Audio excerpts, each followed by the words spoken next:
अस्सलाम वालेकुम। कैसे हैं आप लोग? ठीक ठाक।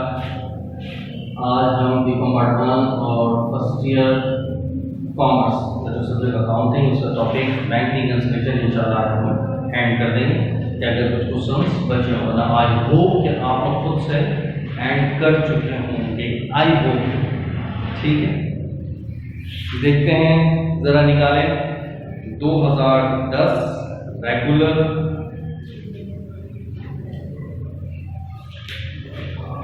Question number 4 2010 regular.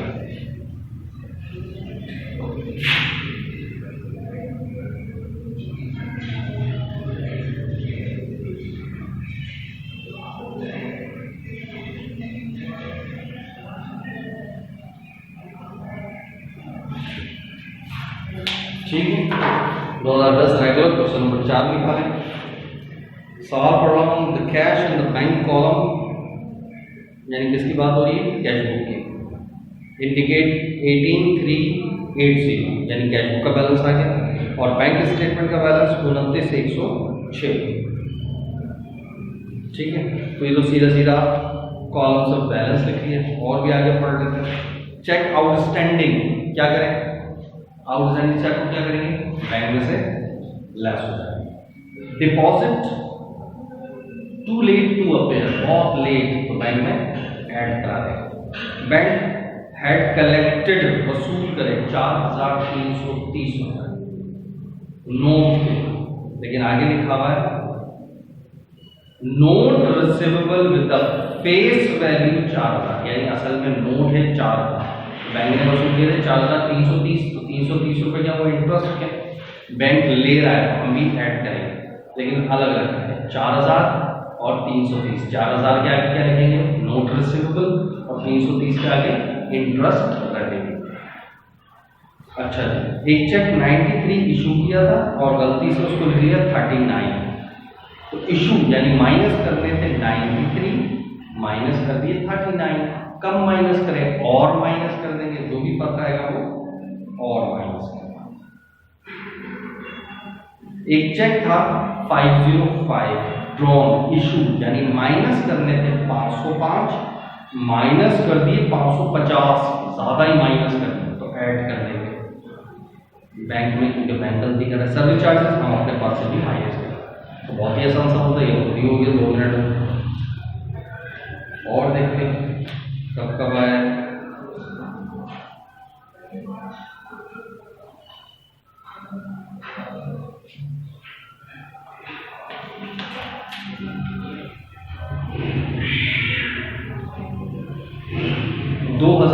रेगुलर देखो, 2009 रेगुलर।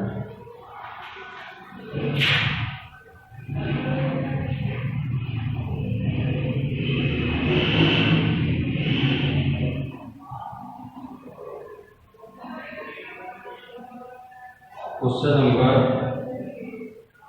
5 से 2009 रेगुलर क्वेश्चन नंबर 5। बैलेंस, अच्छा इसका पार्ट ए है। Balance as a bank statement, balance as a cash book, proceeds depositors note collected by the bank. 2 question mark छोड़ो, तो बैंक ने collect किया है, अभी अपने पास ऐड करेंगे, लेकिन कैश बुक में ऐड की जगह डॉट डाल दो, अभी छोड़ो। उसके बाद डिपॉजिट इन ट्रांसिट, हमने तो बढ़ा लिया, बैंक ने नहीं बढ़ाया, बैंक में ऐड करा दो। आउटस्टैंडिंग, बैंक में से लेस हो गया। बैंक डिटेक्टेड एरर, एक गलती हो गई 675 रुपये की अजीज के अकाउंट में। अजीज कौन है? हमारी। For the cheque actually return 6,750, सही, यानी एक चेक था 6,750 रुपये का,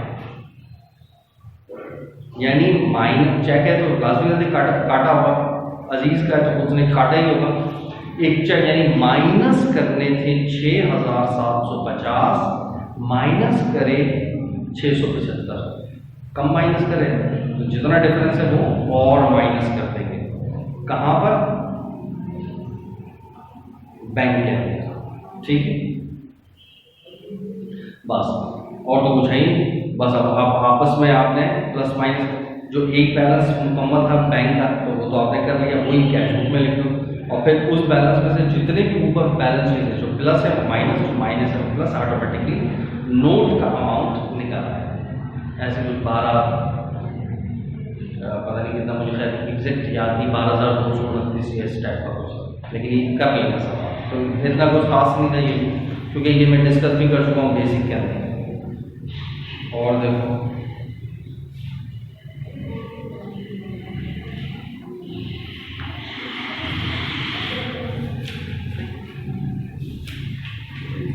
2009 प्राइवेट देखो, 2009 प्राइवेट,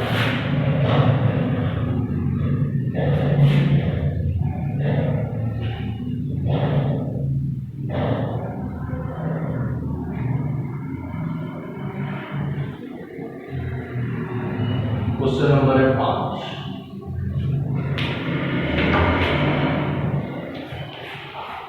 अब इसमें क्या क्या है, ऊपर उसने बता दिया कैश बुक का बैलेंस डेबिट में, बैंक का बैलेंस क्रेडिट, यानी दोनों पॉजिटिव है, कोई इशू नहीं। बैंक चार्जेस अपने पास से लेस कर देंगे, cheque issue but not present bank में से लेस करवा देंगे, ठीक है। प्रोमिसरी नोट कलेक्टेड बैंक ने दिया है तो हम भी अपने पास ऐड कर देंगे। Cheque deposit but not shown bank में ऐड करा देंगे। इंटरेस्ट क्रेडिट बैंक ने बढ़ाया तो हम भी अपने पास बढ़ा लेंगे। एनएसएफ बैंक ने बढ़ा दिया, हम भी अपने पास से माइनस हो गया। ये 2 मिनट तो इतनी दफा आएंगी चीजें आपको वैसे याद हो जाएंगी, अब क्या करना, ठीक है।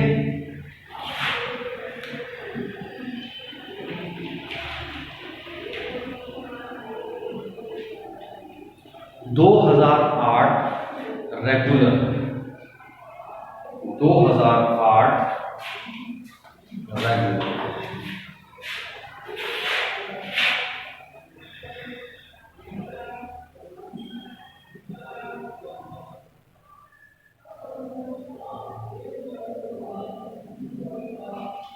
Question number 3।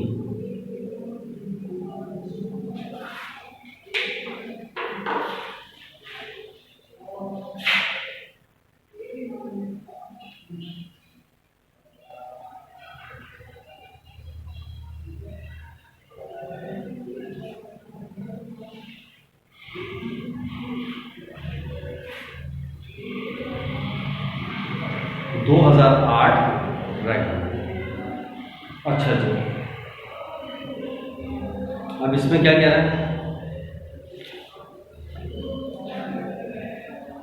Bank overdraft as per cash book, यानी कैश बुक का बैलेंस माइनस में, bank overdraft as per passbook bank का बैलेंस माइनस में, दोनों माइनस में आ गए, कोई इशू तो नहीं, सही है। आप सिर्फ समझना है, बाकी तो आई थिंक वो कोई इशू नहीं।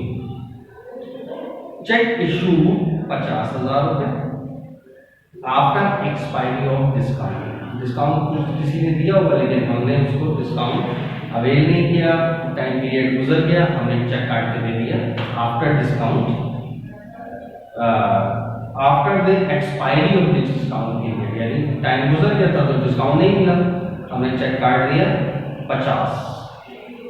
It was wrongly recorded in cash book 49, लेकिन अपने पास 49 ही था तो इशू करा, यानी माइनस करने के 50 माइनस करे 49, कम माइनस करें तो 1000 अपने पास और माइनस करें,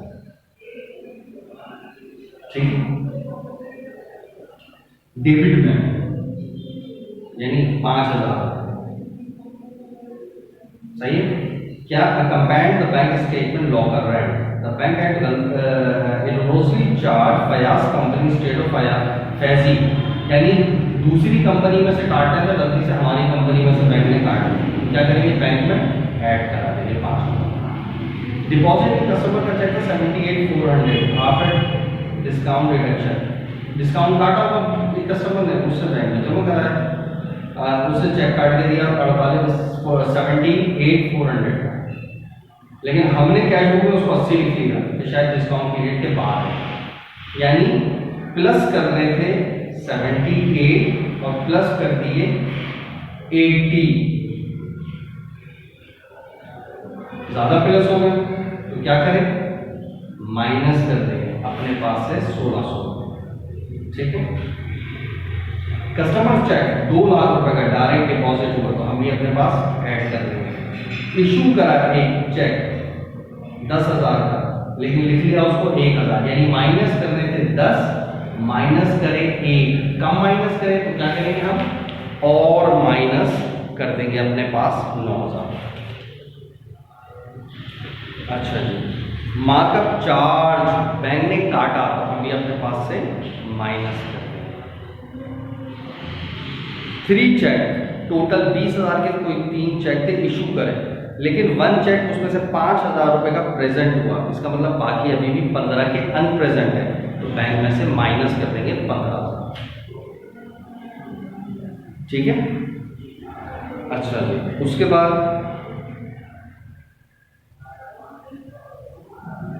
4 चेक 1,20,000 के बैंक में भिजाए थे जमा करवाने के लिए, लेकिन 20,000 के सिर्फ क्लियर हुए, बाकी 1,00,000 के भी बैंक ने ऐड नहीं किया, तो कर देगा तो बैंक में ऐड करा देगा। That's it. तो वर्डिंग वैसा लग रहा था, पता नहीं कितनी मुश्किल होगी, लेकिन वो भी इतनी मुश्किल निकली नहीं। ठीक है,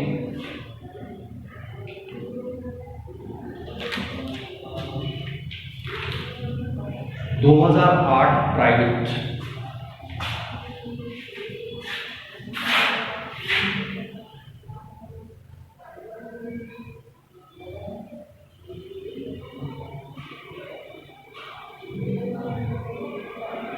क्वेश्चन नंबर 2, क्रेडिट बैलेंस यानी ओडी यानी 74 कैश बुक, तो कैश बुक का माइनस, डेबिट यानी बैंक का भी -62.7। बैंक चार्जेस अपने पास से लेस कर देंगे। डिपॉजिट बिल्कुल आखिरी तारीख को तो क्या करेंगे, बैंक में ऐड करवा देंगे 28,000। डायरेक्ट डिपॉजिट वाले कस्टमर अपने पास भी ऐड कर लेंगे। एक चेक था 65 का इशू किया, उसको लिख लिया 56, यानी माइनस करते थे 65 माइनस करें 50 से, कम माइनस करें और माइनस कर देंगे। ठीक है, फिर कंपनी ऑफिसर इशू चेक एक इशू किया 5 और खुद लिखा ही नहीं, तो लिहाजा अपने पास से माइनस कर देंगे। अच्छा, चेक इशू करा बट प्रेजेंट नहीं हुआ, तो अनप्रेजेंट बैंक में से माइनस कर देंगे। ठीक है, तो ये भी कोई खास नहीं था।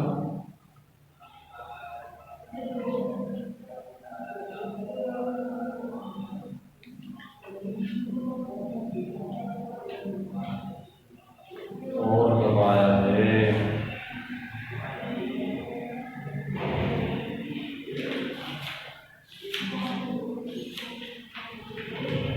2007 प्राइवेट देखो,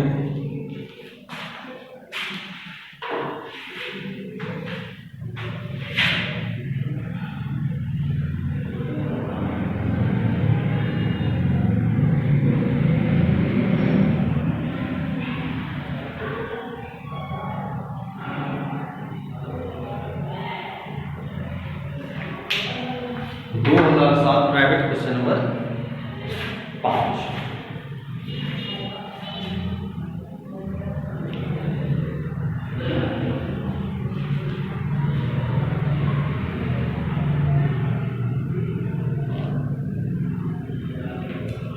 तो 2007 प्राइवेट क्वेश्चन पर अभी भी कुछ 2 क्वेश्चन और हैं, बिल्कुल, लेकिन आज हम इसको एंड करेंगे। अच्छा जी, क्या कह रहा है भाई, balance of the cash book bank statement, last day deposit, बिल्कुल आखिरी तारीख को आपने जमा करा।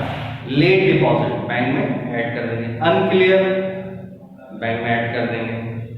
ठीक है, अनप्रेजेंट बैंक में से लेस हो जाएगा।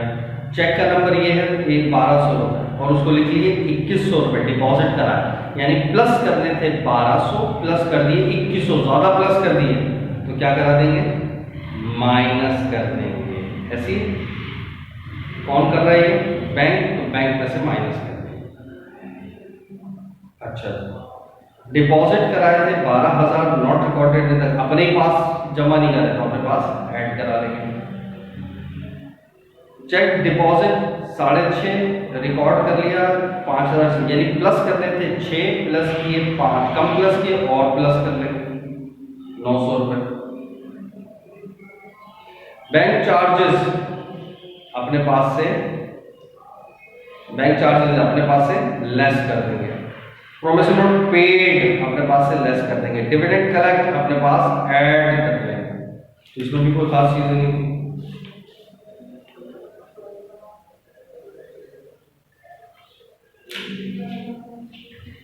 इसके बाद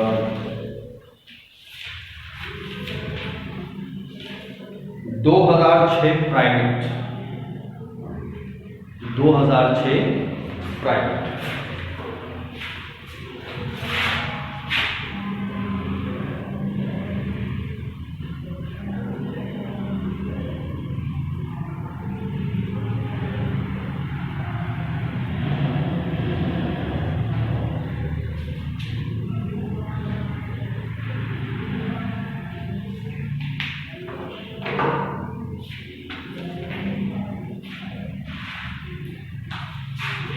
अच्छा जी, balance as per bank statement, balance as per cash book, deposit in transit, दौरान सफर हमने जमा करा है। क्या करें,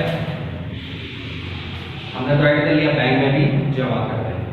wrongly charge to the company's account by the bank, गलती से बैंक ने हमारे अकाउंट में कमी कर दी तो बैंक में ऐड करा दें। सर्विस चार्जेस अपने पास से लेस कर देंगे। रिटर्न बाय बैंक अपने पास से लेस कर देंगे। चेक इशू 821 गलती से लिख लिए 504, यानी माइनस करने थे 800 माइनस करें 500, कम माइनस करें तो और माइनस कर देंगे। Loan granted and credit, loan मिला और बैंक ने दे भी दिया तो क्या बैंक में तो बढ़ गया, हमने नहीं बढ़ाया हमने, तो लिहाजा हम भी अपने पास ऐड कर देंगे। आउटस्टैंडिंग चेक बैंक में से माइनस। क्लियर, इसमें भी कोई खास चीज नहीं।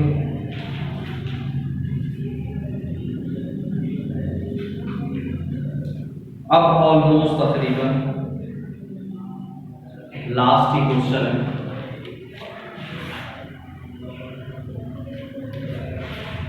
क्या 2005 प्राइवेट,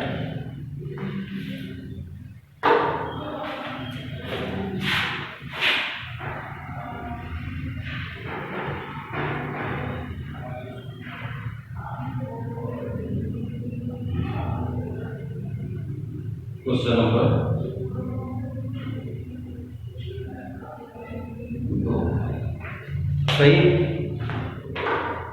और सवाल के prepare schedule showing addition to and deduction from the unadjusted balance और prepare necessary adjustment. Bank reconciliation वैसे नहीं मांगी उसने, डायरेक्ट सिर्फ पर करेक्ट बैलेंस मांग लिए कि ये बताओ एड लेस क्या है। और सवाल में क्या है, balance as per cash book, cash book का ही बैलेंस दिया बस, ऐड लेस आपने चेक करना है कि क्या ऐड करना मुझे, क्या लेस करना, और कोई बैलेंस ही नहीं है। यानी ये यहाँ पर कर देता हूँ सिंपल कैश बुक का जो बैलेंस उसने दिया है, ये बैलेंस अनएडजस्टेड है हमारे पास, सही है। अनएडजस्टेड बैलेंस कितना है, 26,700। उसके बाद आगे लिखा हुआ है इशूड अ चेक 486, एक सप्लायर को दिया और गलती से लिख लिया 846, एरर आ गया। ऐसी है ना, कितने की गलती आ रही है, 360 रुपये, 360। अब जरा सुकून से पढ़ो, यानी इशू ना, तो इशू का मतलब यानी माइनस करने थे 4, माइनस कर दिए 8, ज्यादा ही माइनस कर दिए तो ऐड करा दिए, तो ये क्या हो रहा होगा, ऐड। और चेक इशू है तो इसका मतलब टाइटल क्या होगा, अकाउंट्स पे। इसी तरीके से bank collected note 2000 and interest earn on it, और इसके ऊपर इंटरेस्ट भी मिला 500, यानी बैंक ने लिए हैं तो हम भी अपने पास ऐड करेंगे 2000 रुपये और 500। ये क्या है, ले रहा है तो नॉन प्रिंसिपल और इंटरेस्ट रेवेन्यू, ये भी ऐड हो रहा है, ये भी ऐड हो रहा है, सही है। उसके बाद कलेक्शन चार्जेस 300 रुपये, तो हम अपने पास लेस कर देंगे कलेक्शन चार्जेस। उसके बाद NSF 3500 रुपये रिटर्न हो गया, ये भी कस्टमर का चेक होगा, NSF लेस कर देंगे। सर बैंक चार्जेस 300 रुपये, तो बैंक चार्जेस ये भी लेस कर देंगे। उसके बाद 4000 रुपये डिविडेंड तो मिला है, तो डिविडेंड रेवेन्यू ऐड कर देंगे। बस दैट्स इट। अब इनको सम अप करो, जो भी बैलेंस आएगा वो एडजस्टेड बैलेंस आ गया, बस खत्म, ये था। और प्लस माइनस सारे कैश बुक के उसी की एडजस्टिंग करनी है। प्लस हो रहा है bank debit accounts will credit, bank debit non principal credit, bank debit interest revenue credit. अब माइनस है तो bank credit collection charges debit, bank credit accounts will debit, bank credit bank charges debit. Plus है तो bank debit dividend revenue credit, खत्म। और इनको सम करो, देखो कितना आ गया।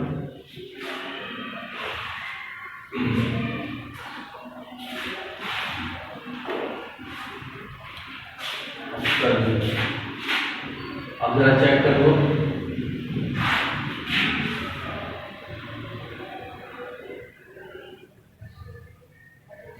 बारह आप लोग भी देख लेते हैं कितना आ गया। That's it. तो ये हमारा देखो बैंक रिकंसिलिएशन का मैंने कोशिश की है मैक्सिमम नॉलेज आपको दे सकूं at the stage of first year commerce और as well as BCom part 1। दोनों में टॉपिक सेम है, ठीक है, कॉन्सेप्ट सेम है, सब कुछ सेम है। देखो बाज़ दफा ऐसा आता है वर्डिंग हमें कभी कभार एकदम अचानक से साल में वर्डिंग जैसे अभी नहीं आता, अब हम बोले नहीं ये तो फर्स्ट ईयर में नहीं है तो सेकंड ईयर का पार्ट 1 में आ गई, तो भाई पार्ट 1 वाली चीज़ बीकॉम पार्ट 1 में आ गई तो वो उसकी नहीं रहेगी। थोड़ा कॉमन सेंस बंदा इस्तेमाल करे, नॉनसेंस काम ना करे कि नहीं बीकॉम पार्ट 1 का बैंक रिकंसिलिएशन नहीं करता या फर्स्ट ईयर का बैंक रिकंसिलिएशन नहीं करता। सिंपल सी बात, जो चीज़ आपको नहीं आती इसका मतलब आपके लिए प्रॉब्लम है, तो वो चीज़ आनी चाहिए। तो मैंने मैक्सिमम अपने बैंक रिकंसिलिएशन के लेक्चर्स के अंदर एज मच एज पॉसिबल आपको दे दिया। वरना मेरे लिए बहुत आसान था कि मैं सिर्फ और सिर्फ फर्स्ट ईयर का पढ़ा के 2 दिन के अंदर खत्म कर, बीकॉम पार्ट 1 का बीकॉम में पढ़ा के 2 दिन में खत्म कर। मैं क्यों उनके लिए ज़्यादा से ज़्यादा चीज़ों को समाप्त किया मैंने, ठीक है। तो कोशिश आपने बस ये करनी है कि ये मेहनत ज़ाया ना हो, मैक्सिमम आपने प्रैक्टिस, ठीक है। इंशाल्लाह ये सारी तमाम चीज़ें कर लोगे तो फर्स्ट ईयर लेक्चर जो सारे सुने उनको अच्छे तरीके से 10-10 दफ़ा रिपीट करके सुना, प्रैक्टिस अपने पास पे कर सकते, ठीक है। ओके, अल्लाह हाफ़िज़।